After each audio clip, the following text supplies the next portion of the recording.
Welcome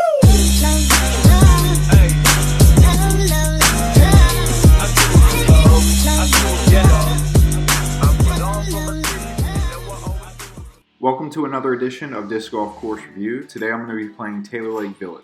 It's rated 4.1 on UDisc and it's a 9-hole course. It used to be an 18, but the HOA had it removed. Hole number 1 is 275 feet. It's a par 3.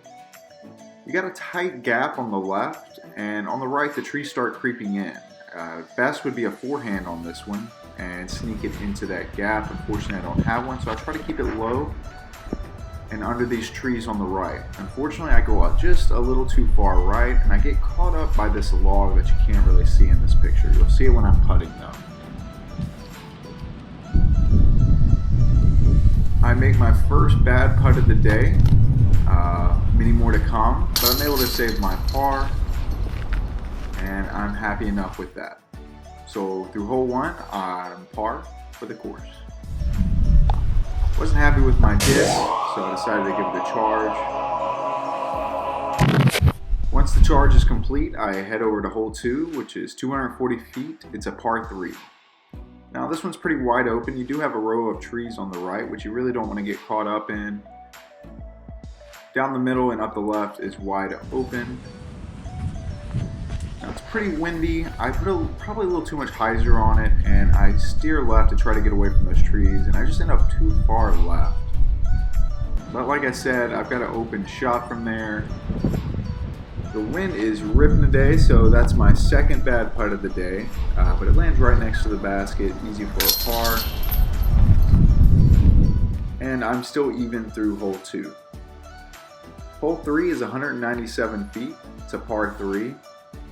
This one, it's short, but it's tough to find your route. So I just go for that middle route. Seemed to be the best unobstructed path there. I get there, but I was throwing this disc. It's a fairway driver. All day it seemed to be going to the right. I don't know if it's the wind or my release, but really wasn't happy with it. The wind just took hold of that putt and drove it far left. Went way too high for it, but I'm still able to save my par. So through hole 3, I'm even. Hole 4 is 239 feet. It's par 3. You kind of go slightly uphill. The route's pretty clear. You want to go straight up the middle on this one. On this one, I use my new PDGA MVP relay I got with my 2021 PDGA membership player pack. And I throw a pretty good drive there. Happy with it. Able to get an easy birdie on this one. And I'm 1 under through hole 4.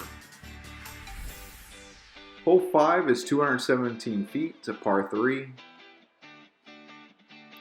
This one you got a clear route right up the middle. Right next to the basket. It's kind of guarded by a few trees there. Pretty large trees.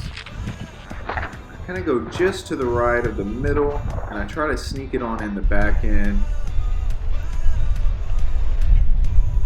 And I'm just not able to get it in there exactly where I want it to be. Close, but not close enough. With these heavy winds, I know anything's a challenge, no matter the putt, but I'm able to get my birdie. So through hole 5, I'm 2 under.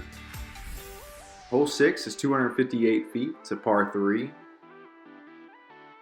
Now this one, the path makes it clear that you want to hyzer it in. You got a clear path that you got to go down the middle, and then you want it to break left. I make the path, I guess I just went a little too high because I caught one of those branches on that tree on the right.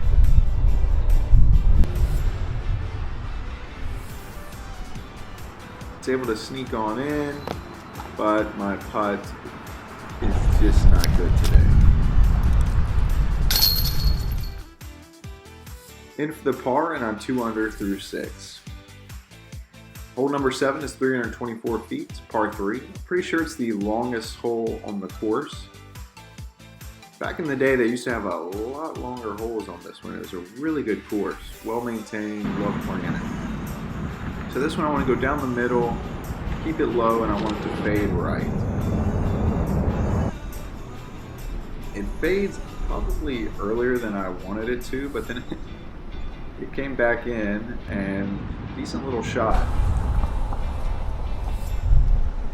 Unfortunately, I'm not able to connect on my birdie putt, but able to get that par. So I'm still 2 under through 7. We're moving on to hole 8, which is 268 feet to par 3.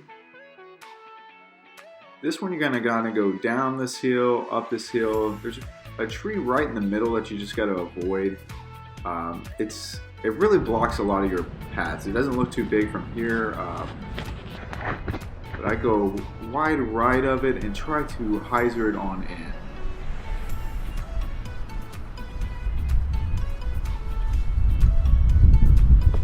Now it looks like I went way too far, but I didn't go too far. Again, terrible putting today. Able to get my par though. So through hole 8, I'm 2 under. We're heading into the last hole of the course, hole 9. It's 256 feet, par 3. This course was really busy today. There's a couple holes I had to wait for some groups to play through me as I take too long to set up the cameras. This one goes downhill. You got a hallway right down the middle. Just stay low and try to sneak it on in there. I wish this one would have been about 15 yards to the left. Would have looked great on camera. But I'm able to put it pretty close to the hole. Just a little wide right on it. Putt falls short. Kind of slopes downhill, so you don't want to go too far. It can really make a run, but I'm able to get my easy par. All in all, this was a really good day. I really enjoyed playing this course. It's a nice 9-hole, probably one of the nicer 9 holes in the area. Here's a look at the local leaderboard. At the top is Jared Gibb, who I recently bought a disc graph Onyx from. He's got a score of 22. He got some 23s, 24s, and 25s. Guys, thanks for watching.